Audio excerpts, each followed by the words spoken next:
India has a long coastline of over 7,500 kilometers, of which about 5,500 kilometers is of the mainland, while nearly 2,000 kilometers of the coastline is of Andaman and Nicobar and Lakshadweep Islands. It is rich in marine biodiversity, with its beautiful coral reefs and mangroves. It has a large community of people dependent on coastal resources, including fishing for livelihood. India has 1,328 islands. Andaman and Nicobar and Lakshadweep Islands are the hotspots of marine biodiversity.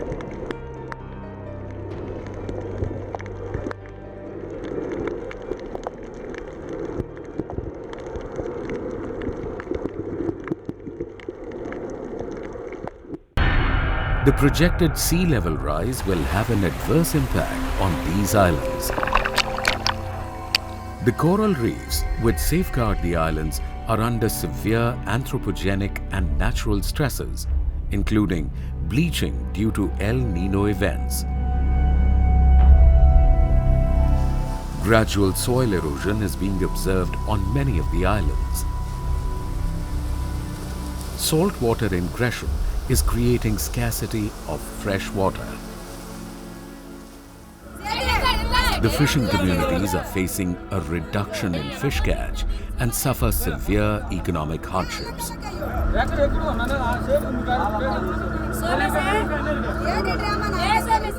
इधर में climate खराब होने से मच्छी का कमी बढ़ जाता है. जैसे हवा तूफान थोड़ा बारिश ज़्यादा आ जाता है तो कोई कैचिंग में नहीं जाते. Unsustainable harvesting of fishery resources, sewage, and industrial pollution has accelerated the destruction of sensitive coastal ecosystems. Repeated high-intensity cyclones have taken their toll on the biodiversity and the people of these islands.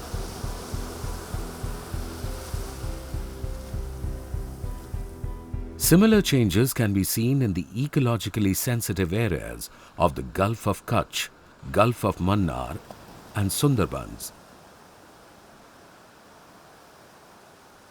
In Sundarbans, Ghoramara Island is gradually losing its land area to the sea, leading to migration and displacement for the local communities.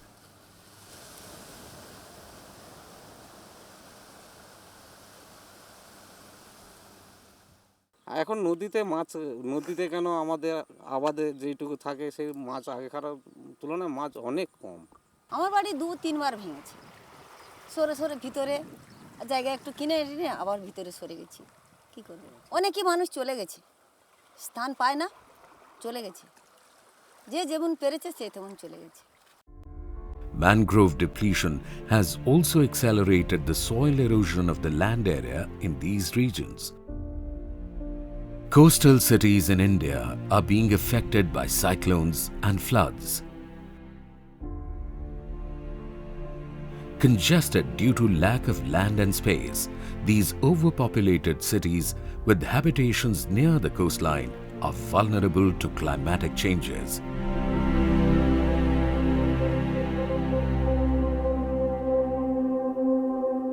Legislative interventions have been initiated by the Government of India under the Coastal Regulation Zone (CRZ) notification, which regulates development along the coast up to a landward distance of 500 meters.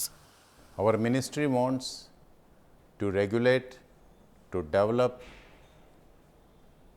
and to sensitize people to conserve this coastal line, because climate change has a great effect on the coastal line, and if we can conserve it, if we can make a proper development around it, and if we can ease of doing business can implement there, then certainly the stakeholders, particularly fishermen, society living on the bank of the shores, if their interest will be protected, if the stakeholders will protect the sea, naturally our coastal line will be more beautiful, more sustainably developed.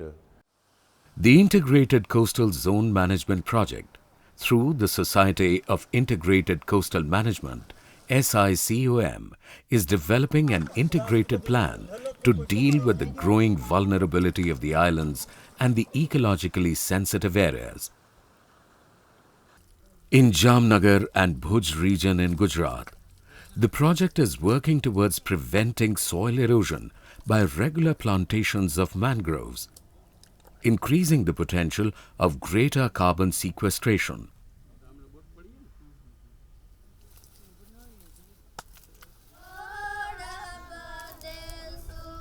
Local communities are being encouraged to take up alternative livelihoods like handicrafts and dairy farming.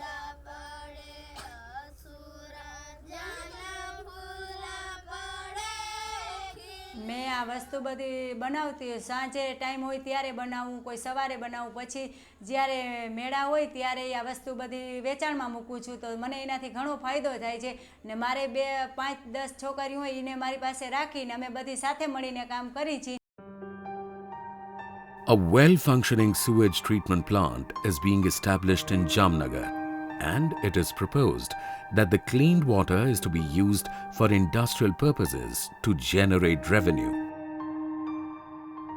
A turtle hatchery provides protection to the endangered olive ridley turtles during the nesting season. Efforts are also being made to rejuvenate the coral reefs through coral transplanting in the area of the Marine National Park, Gulf of Kutch.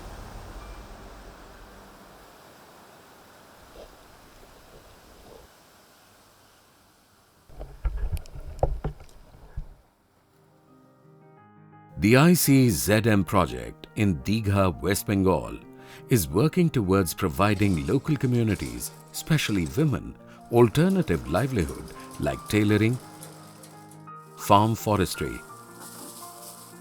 and betel leaf cultivation. Construction of cyclone shelter is in process, and mangrove plantations have been done to control soil erosion. Safe and clean drinking water is another important mission of the ICZM project. The vulnerability of the islands is being addressed through the formulation of a long-term integrated island management plan by the National Centre for Sustainable Coastal Management. The centre is also conducting extensive studies on coastal erosion in all the 10 inhabited islands of Lakshadweep. Changes in the coral reefs are being monitored by the National Centre for Sustainable Coastal Management using real-time buoys with satellite imagery of the Lakshadweep and the Andaman and Nicobar Islands. In all islands, dredging, coral harvesting, dumping of waste and deforestation are banned. Water desalination plant and use of renewable energy are certain other measures already under implementation. The project also contributed to reducing marine pollution through finance and construction of sewage networks and sewage treatment plant. Importantly, the project contributed to enhancing community-based livelihoods for many fishermen and other coastal communities. But these measures are not enough. As the world worries about the more well-known ecological changes affecting coastal countries, a more silent and lesser-known catastrophe awaits the islands and ecologically sensitive areas in India. Significant erosion of the coastline, sedimentation of the coral reefs, and increasing vulnerability of coastal communities call for immediate action. To take up development programs, a pilot scheme of integrated coastal zone management program was started in 3 states, West Bengal, Odisha and Gujarat, where we identified targeted communities for uplifting, changing their professions to make them less dependent from the vagaries of climate change.